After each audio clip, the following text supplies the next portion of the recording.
It began as a distant rumble, barely noticed beyond the Pacific, yet its echoes would soon shatter the stability of an entire continent. By the late 1930s, Japan, driven by ambition and ideology, had already begun its relentless push into Asia.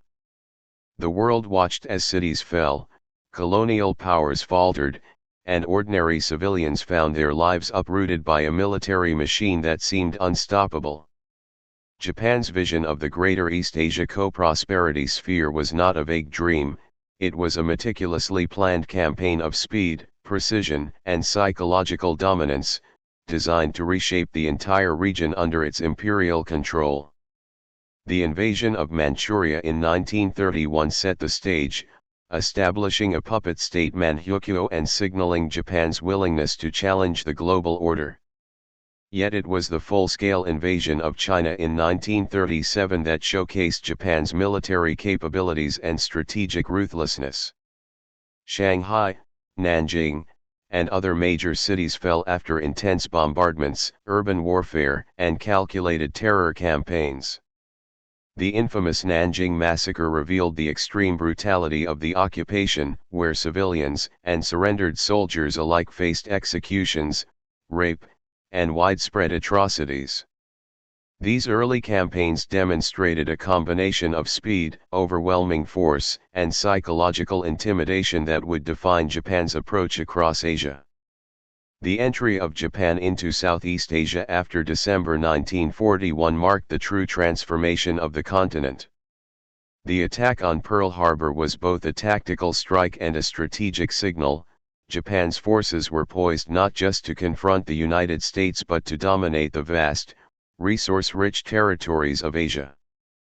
Within weeks, Hong Kong, the Philippines, Malaya, Singapore, and the Dutch East Indies fell under Japanese control.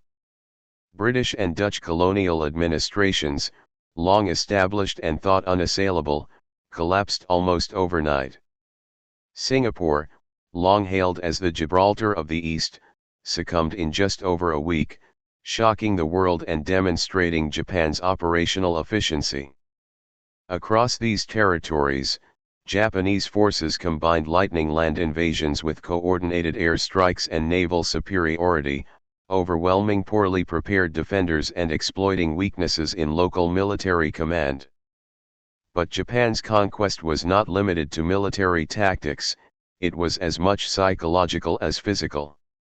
Civilians awoke to new realities, curfews, checkpoints, and martial law imposed a constant presence of authority, while propaganda broadcasted messages of Asian unity under Japanese leadership. The Greater East Asia co-prosperity sphere was promoted as liberation from Western colonialism, a promise that resonated with some locals initially weary of European rule. Yet the rhetoric of liberation was immediately undercut by acts of exploitation, oppression, and terror. Occupied cities witnessed mass arrests, forced labor conscriptions, and the systematic extraction of resources to feed the Japanese war machine. Strategically, Japan's early conquests relied on meticulous planning, intelligence, and adaptability. Detailed reconnaissance informed landing operations on the Philippines and Malaya, while the coordination of infantry, armor, and air support ensured rapid territorial gains. Railways, ports, and communication networks were swiftly captured or repurposed to support logistics, reinforcing the speed and continuity of Japan's advance. Civilian populations, though often caught in the crossfire, were also leveraged as informants, porters, and laborers, further extending the operational reach of the occupying forces. Resistance was fragmented, often uncoordinated, and brutally suppressed, reinforcing the perception that Japan was an unstoppable force sweeping across the continent. The collapse of European colonial powers highlighted another dimension of Japan's expansion, the exploitation of pre-existing political tensions and local discontent. In regions such as Malaya and Indonesia, anti-colonial sentiment allowed the Japanese to present themselves, at least superficially, as liberators from Dutch, British, or French rule. This strategy, however, was largely rhetorical. While some initial cooperation occurred, the reality of military occupation, coercion, resource extraction, and forced compliance quickly alienated the population. The promise of autonomy under Japanese guidance was replaced by the stark reality of martial dominance, illustrating the duality of Japan's approach: ideological justification intertwined with pragmatic control. Japan's early campaigns also demonstrated an acute awareness of international perception. Rapid victories were publicized to impress both domestic and global audiences, reinforcing morale at home while signaling to adversaries the futility of resistance. Propaganda emphasized discipline, modernity, and invincibility, presenting Japanese forces as both protectors of Asia and inevitable victors. At the same time, local collaborationists were encouraged or coerced to participate in administration, serving as intermediaries to enforce Japanese policies and ease the burden on military personnel. This dual system of psychological warfare and administrative control ensured that Japan's early occupation appeared orderly, efficient, and almost legitimate in the eyes of some local populations. However, the swift success masked deeper vulnerabilities. Logistics, supply lines, and stretched communication networks presented ongoing challenges, particularly in vast territories like Indonesia and Burma. Resistance movements began to form almost immediately, albeit initially small and scattered. Guerrilla fighters, nationalist groups, and clandestine operatives kept the flame of opposition alive, even in the face of overwhelming military force. Their presence, though limited in the early stages, foreshadowed the sustained struggle that would later challenge Japanese dominance across the continent. The human cost of these early conquests was staggering. Civilians bore the brunt of violence, displacement, and disruption. Families were torn apart, traditional economies collapsed, and communities were subjected to forced labor and food shortages. Schools and institutions were repurposed, religious and cultural practices were suppressed, and local governance was subordinated entirely to military authority. These early campaigns created an environment of fear, uncertainty, and compliance, laying the groundwork for Japan's subsequent policies and long-term occupation strategies. Yet even amid terror and control, Japan's expansion reshaped Asia in complex ways. It disrupted colonial hierarchies, challenged European dominance, and exposed the fragility of traditional powers in the face of modern, mobile, and ruthless military strategy. The rapid succession of victories instilled both awe and dread, leaving a continent uncertain of the future. Civilians, colonial officials, and soldiers alike were forced to navigate a reality in which speed, discipline, and strategic deception dictated the terms of survival. By the end of the first wave of conquests, Japan had established a formidable presence across Asia, controlling critical cities, ports, and resources while projecting the image of both liberator and conqueror. The initial blitz, though primarily military in nature, had profound social, political, and psychological consequences. Entire populations were thrust into unfamiliar hierarchies, colonial powers were humiliated or displaced, and resistance, though nascent, began to organize. The foundations of occupation had been laid not merely through conquest, but through a calculated combination of speed, terror, propaganda, and administrative efficiency. The story of Japan's early expansion across Asia is thus a tale of ambition, strategy, and human endurance. It illustrates how rapid military action, combined with ideological messaging, can reshape societies and topple established powers almost overnight. Yet it also hints at the vulnerabilities, challenges, and resistance that would define the next phase of occupation. As cities fell, populations adapted, and new hierarchies emerged, the stage was set for the complex, often brutal, and transformative period of Japanese control that would dominate Asia during World War II. The rumble had become a roar, and Asia would never be the same again. Life under occupation, control, oppression, and daily survival. When the sun rose over occupied cities, it illuminated streets lined not with bustling markets, but with checkpoints, armed guards, and an air of constant suspicion. Life under Japanese occupation was not simply a matter of enduring foreign rule, it was a relentless negotiation with fear, scarcity, and the unpredictable logic of martial authority.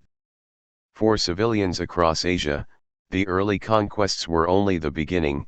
The true test lay in navigating the daily reality of occupation, where survival required ingenuity, caution, and at times, moral compromise. From the first day of occupation, Japanese authorities imposed strict control over every facet of urban and rural life. Curfews dictated when families could leave their homes, patrols roamed streets in unmarked trucks, and public gatherings were tightly monitored. Any hint of dissent, spoken words, written notes, or even subtle gestures could trigger arrest or worse. Administrative systems were swiftly restructured, local officials were often replaced by Japanese military personnel, or coerced into enforcing new regulations. Schools were shuttered or transformed into institutions that taught Japanese history, language, and loyalty, while newspapers and radio broadcasts carried messages promoting obedience and ideological conformity. Beyond psychological control, the occupation exacted a heavy physical toll on communities. Japanese authorities commandeered housing, repurposed factories, and seized farmland to support the military apparatus. Civilians were pressed into forced labor under harsh conditions, constructing roads, airstrips, and military fortifications. Food shortages were widespread. Rice, the staple for millions, was rationed, diverted to feed soldiers, or exported to Japan. Starvation, malnutrition, and disease became daily threats. Black markets emerged, but trading there was perilous, punishable by imprisonment or execution. Survival required constant adaptation, from cultivating small hidden gardens to smuggling supplies, and from concealing critical possessions to cultivating trust in a society riddled with fear. Women and children bore a particularly cruel burden under occupation. Many women were forced into servitude, providing labor or coerced sexual services to military personnel. Schools for girls, often the first avenue of education in occupied areas, were replaced with programs emphasizing Japanese morality and subservience. Families struggled to protect children from indoctrination, malnutrition, and the ever-present dangers of raids or arbitrary punishment.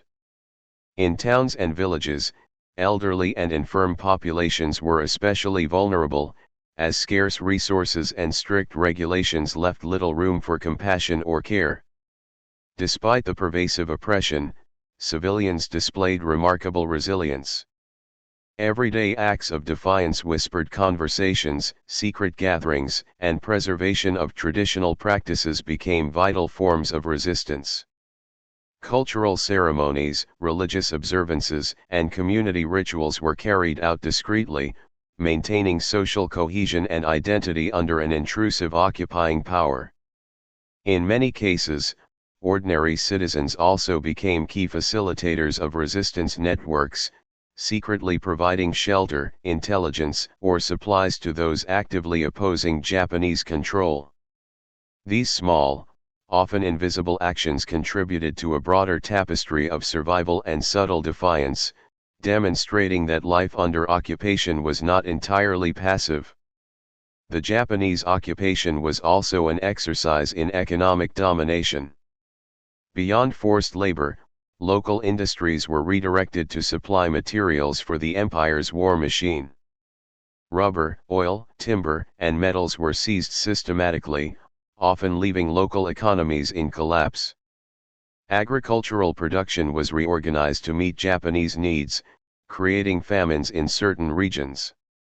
Traditional trade routes were disrupted, local markets destabilized, and wealth concentrated under Japanese administration. The result was a profound reordering of economic life, where ordinary families faced uncertainty over basic necessities and their traditional livelihoods were systematically dismantled. Communication and movement were heavily restricted. Travel required permits, letters were censored, and personal interactions were monitored by the Kempeitai, Japan's military police. Surveillance was constant and subtle, informants operated within neighborhoods, neighbors could be coerced into reporting one another, and a single misstep could invite brutal retribution. In such an environment, trust became a scarce commodity. Families developed intricate routines to navigate curfews and checkpoints, children learned to avoid drawing attention, and adults became adept at negotiating the invisible boundaries of occupation. Life itself required constant vigilance. The occupation also reshaped social hierarchies and relationships. Local elites were either co-opted or eliminated, while new structures placed Japanese officers at the center of authority. Traditional leaders often had to choose between collaboration and survival, a moral dilemma that left lasting scars on communities. Friendships and family ties were tested as neighbors faced forced labor, arrest, or punishment. The social fabric of towns and cities became a delicate balance between compliance, resistance, and the need to protect loved ones. Religion and culture, while suppressed, also became tools of endurance. Temples, mosques, and churches operated in constrained ways, often moving activities into private homes or secluded areas. Traditional festivals were curtailed or repurposed, yet the continuity of cultural practice helped maintain morale and identity. Secret schools and informal gatherings ensured that children retained knowledge of their heritage, language, and history, creating a foundation for post-occupation recovery and eventual resistance movements. Amidst fear and scarcity, networks of mutual aid emerged. Villages, urban neighborhoods, and extended families devised intricate systems to share food, conceal resources, and protect vulnerable members. Even small acts, sharing a portion of rice, hiding a child, passing a message, became essential strategies of survival. This social ingenuity underscored a critical dimension of occupation. While Japanese control was thorough, the human spirit found ways to navigate, adapt, and endure, even in extreme adversity. Psychologically, the occupation imposed trauma that would linger for decades. Constant threat of violence, forced labor, family separations, and exposure to atrocities created an atmosphere of anxiety and hypervigilance. Generations grew up understanding fear as a daily reality, learning to negotiate authority while preserving dignity. Yet, these experiences also forged resilience, creativity, and networks of solidarity that would later prove crucial in resistance and rebuilding efforts. By the mid-years of occupation, Asia's populations had adapted to this harsh new reality. Life was dominated by a mixture of fear, compliance, subtle resistance, and resilience. Daily survival required negotiation with authority, preservation of culture, careful economic management, and collaboration within families and communities. Civilians became adept at balancing obedience with covert defiance, navigating an environment designed to suppress autonomy while exploiting human labor and resources.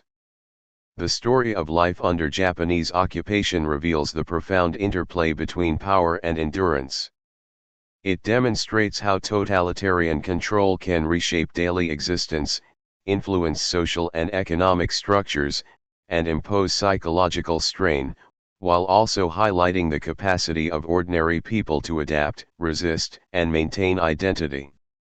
Survival was not passive, it was an active, continuous process of intelligence, courage, and subtle rebellion. In the shadows of martial authority, life persisted, communities endured, and the human spirit quietly asserted itself despite overwhelming oppression. By the end of these early years, Occupation was no longer just a military reality, it was the very framework of daily life. Streets, homes, markets, schools, and temples were all embedded within the machinery of control. Yet, even in this pervasive shadow, the seeds of resistance, ingenuity, and endurance were planted, preparing populations for the struggles, revolts, and liberation that lay ahead. Life under Japanese rule was harsh, often cruel, but it was also a testament to resilience, the capacity to survive, endure, and retain a sense of humanity under conditions designed to strip it away. Shadows of resistance, guerrilla movements and intelligence networks. Even in the darkest hours of occupation, when cities were under curfew and every street corner patrolled by armed soldiers, shadows moved with purpose across Asia, from the mountains of China to the jungles of the Philippines and the islands of Indonesia. Networks of resistance quietly took shape. Ordinary citizens, students, teachers, farmers, and former soldiers became covert operators in a struggle that could not be fought openly. Survival had become intertwined with defiance, and intelligence had become the most potent weapon against a seemingly omnipotent empire. The earliest sparks of organized resistance emerged almost immediately after Japanese advances swept through key regions. In China, both nationalist and communist factions initiated guerrilla campaigns, striking supply lines, ambushing patrols, and sabotaging railways. Small units moved silently through forests and mountains, striking with precision and disappearing before retaliation could be mounted. Civilians provided shelter, intelligence, and food, creating a network of collaboration that was as invisible as it was effective.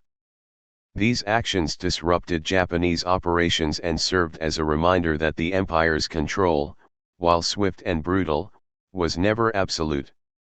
In the Philippines, guerrilla movements arose on multiple fronts. The archipelago's rugged terrain and dense forests provided natural cover for operations.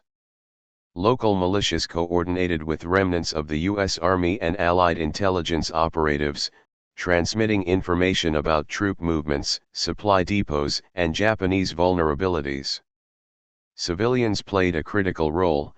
Children carried messages across checkpoints, fishermen relayed intelligence via remote waterways, and teachers and clerics used their social networks to support clandestine operations.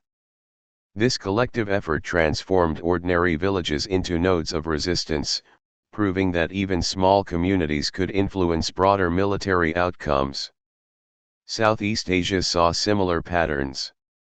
In Malaya and Singapore, secret cells worked under extreme duress to pass intelligence to the Allies, sabotage railways, and disrupt communication lines. In Indonesia, nationalist leaders coordinated with covert operatives to monitor Japanese activities, protect civilians from forced labor, and maintain underground education programs. The stakes were high, capture often meant torture or execution. Yet the networks thrived on secrecy, discipline, and trust, relying on the courage and ingenuity of ordinary individuals to sustain their operations.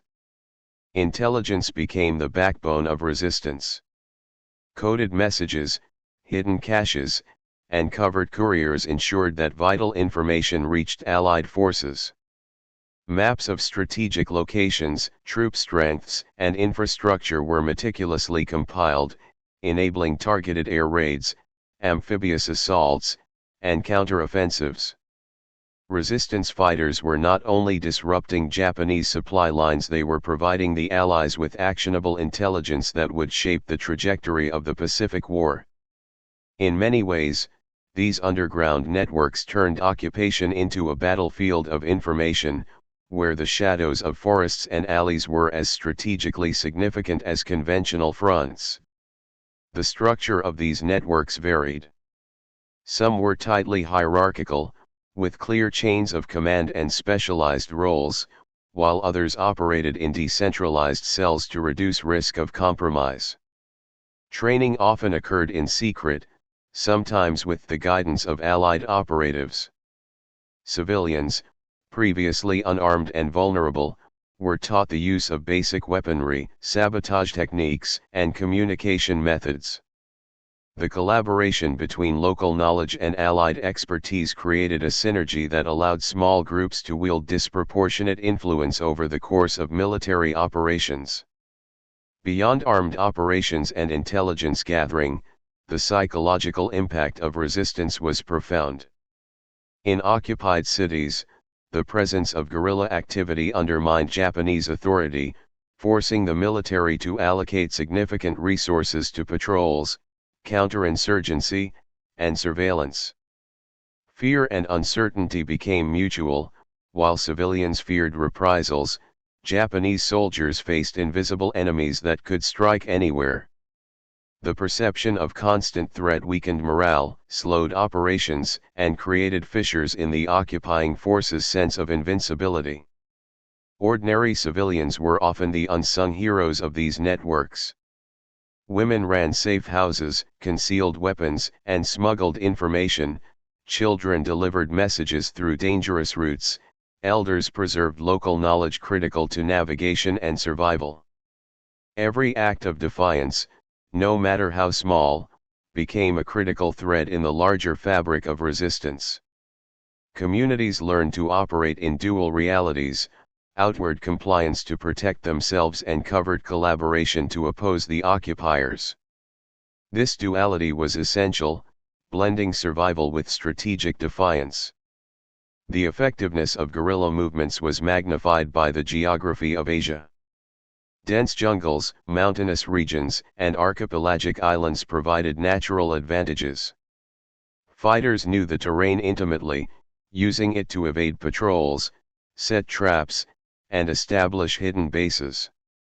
Japanese forces, despite technological superiority and training, struggled to exert complete control over these areas. Supply lines were vulnerable, reinforcements slow, and communication networks easily disrupted. Nature itself became an ally for the resistance, turning the physical landscape into a strategic instrument of defiance. Resistance also included subtle forms of sabotage that could not always be counted as military victories but were critical for morale and long-term disruption. Factories producing war materials were secretly damaged, railway tracks misaligned, and machinery sabotaged. Even symbolic acts, such as defying imposed cultural practices or circulating prohibited literature, sent messages of resilience and unity. Occupied populations were asserting their agency, maintaining dignity, and undermining the occupiers in ways that went beyond physical confrontation. The coordination between local resistance and Allied intelligence further strengthened the impact of these movements. Agents from the British Special Operations Executive, SO, American Office of Strategic Services, OSS, and other Allied organizations provided training, equipment, and strategic guidance. Parachuted operatives delivered radios, explosives, and funds, while coded communications facilitated planning for larger military actions. This partnership transformed seemingly small-scale operations into strategic contributions, helping to shape campaigns across the Pacific and Southeast Asia. By the later years of occupation, these networks had grown into a sophisticated and multifaceted system. They combined intelligence, sabotage, covert recruitment, and survival skills, allowing occupied populations not just to endure but to actively resist. Despite brutal reprisals, thousands of individuals risked their lives daily, demonstrating the enduring power of human courage, ingenuity, and solidarity. Resistance had become both a moral imperative and a practical necessity, proving that even under the shadow of overwhelming military force, autonomy and defiance could survive. The story of guerrilla movements and intelligence networks under Japanese occupation illustrates the dynamic interplay between oppression and resilience. While Japanese forces controlled cities, infrastructure, and military power, they could not completely suppress the human spirit. From remote mountains to bustling towns, from villages to islands, ordinary people transformed into strategists, saboteurs, and messengers, ensuring that the empire's dominance was never uncontested. In the end, the shadows of resistance were not just tactical, they were emblematic of enduring courage, collective agency, and the assertion of identity under extreme duress. Through intelligence, secrecy, and daring, Asia's populations demonstrated that resistance could survive even in the most hostile environments. The networks of guerrillas, civilians, and allied operatives became the invisible backbone of liberation, setting the stage for the eventual collapse of Japanese control and proving that no empire, however powerful, could fully extinguish the resolve of those who refused to submit. Collapse and legacy, liberation, aftermath, and post-war consequences.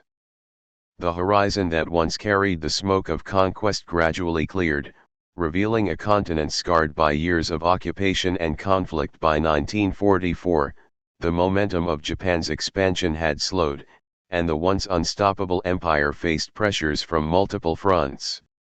Allied counteroffensives, combined with resilient local resistance, began to reverse Japanese gains, pushing forces back through cities, forests, and islands they had once claimed with terrifying speed. Liberation was neither instantaneous nor uniform, it was a painstaking, violent, and complex process that reshaped both the physical and social landscapes of Asia. The turning point emerged as Allied powers intensified their campaigns across the Pacific and Southeast Asia. Amphibious landings, air raids, and coordinated assaults aimed at key ports, airstrips, and communication hubs destabilized Japanese control. The Philippines became a central theater, where American forces, alongside local guerrillas, staged intricate operations to reclaim territory. Each liberated island or city revealed the extensive network of intelligence, local knowledge, and clandestine resistance that had weakened Japanese fortifications from within. These victories were hard-fought, often at immense cost, but they marked the beginning of a cascade of liberation across Asia. In Burma and Malaya, coordinated campaigns involved not only conventional military forces but also guerrilla networks that had spent years gathering intelligence and sabotaging supply lines. The intricate knowledge of terrain, weather, and enemy routines provided Allied forces with a strategic advantage.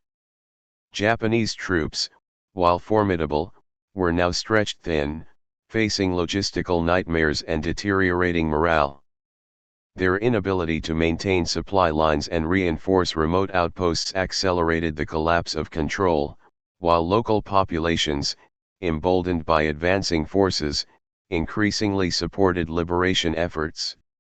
Liberation brought immediate relief but also revealed the profound human cost of occupation. Entire communities had been displaced, homes destroyed, and infrastructure dismantled. Food scarcity, famine, and disease remained rampant, complicating recovery. Public health crises were common as water supplies were contaminated, sanitation systems disrupted, and medical facilities destroyed. Civilians returning to liberated cities often faced the dual challenge of rebuilding lives while mourning family members lost to forced labor, executions, or starvation. The social trauma of these years left deep psychological scars, shaping the collective memory of nations long after the guns fell silent. One of the most significant consequences of the occupation was its impact on political landscapes. In many regions, Japanese rule had inadvertently weakened colonial authorities and sparked nationalist movements. Leaders who had resisted Japanese rule emerged with enhanced legitimacy, ready to advocate for independence. Indonesia, for example, witnessed the strengthening of nationalist networks that had operated under occupation, laying the foundation for post-war independence. Similarly, in Malaya, Burma, and the Philippines, liberation catalyzed debates about self-determination, governance, and the future role of colonial powers.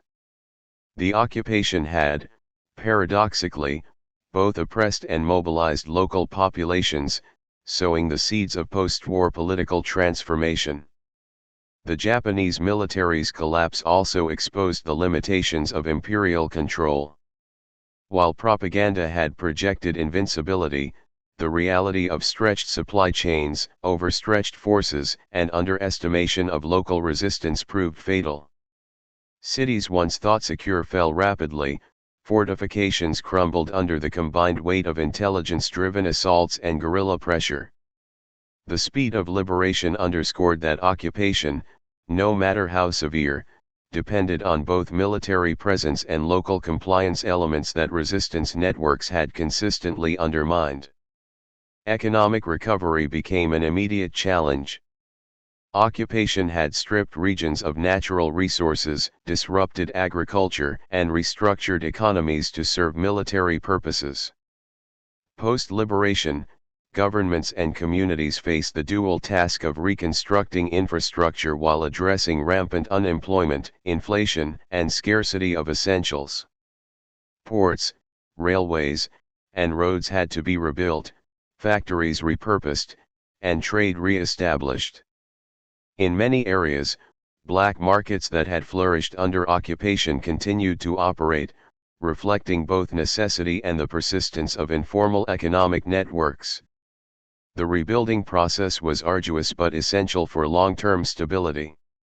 Socially, communities were left to process trauma and loss while forging new identities in a rapidly changing political landscape.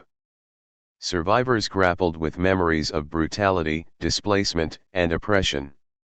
Women who had suffered forced labor or sexual slavery sought to reclaim their lives, families were reunited or mourned irretrievable loss, and children who had grown up under indoctrination required reintegration into liberated society.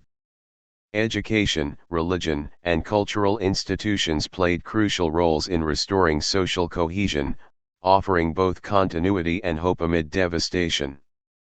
The occupation also left a lasting imprint on military strategy and international relations. The experience of guerrilla warfare, intelligence gathering, and civilian resilience informed Allied tactics and post-war military planning. Lessons learned in logistics, counterinsurgency, and regional collaboration influenced both the reconstruction of national armies and broader strategic doctrines in the Pacific. Japan's occupation highlighted the interplay between conventional force, local collaboration, and resistance, demonstrating that military conquest alone could never guarantee lasting control without legitimacy and support from the population. Finally, the legacy of the occupation extended beyond immediate political and military consequences. The shared experience of survival, oppression, and resistance fostered a sense of regional identity, resilience, and interconnectedness. Communities forged bonds across villages, cities, and nations, uniting in ways that transcended pre-war divisions.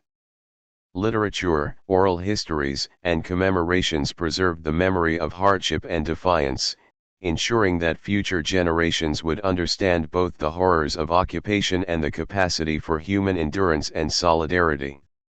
The shadow of the Japanese Empire had been cast long and dark, but it could not erase the lessons learned, the identities preserved, or the freedom reclaimed. By 1945, Japan's imperial ambitions in Asia had crumbled under the weight of military defeat, internal strain, and relentless resistance. Liberation did not erase the devastation left behind, but it marked the beginning of reconstruction, political realignment, and renewed agency for occupied peoples. Entire nations had been tested, and while many bore scars physical, economic, and psychological, they emerged determined to reclaim sovereignty, rebuild society, and prevent the repetition of such totalitarian oppression. The collapse of Japanese control revealed the limits of power, the inevitability of resistance, and the enduring strength of human resilience. The story of occupation, resistance, and liberation in Asia serves as both a cautionary tale and a testament to endurance. It illustrates that while empires can impose control, exploit resources, and enforce compliance, the spirit of populations armed with knowledge, courage, and solidarity remains an indomitable force. Liberation was more than a military success, it was a triumph of collective agency, survival, and the enduring pursuit of autonomy. In the end, the legacies of occupation shaped not only the immediate post-war landscape but also the trajectories of nations striving for independence, justice, and renewal.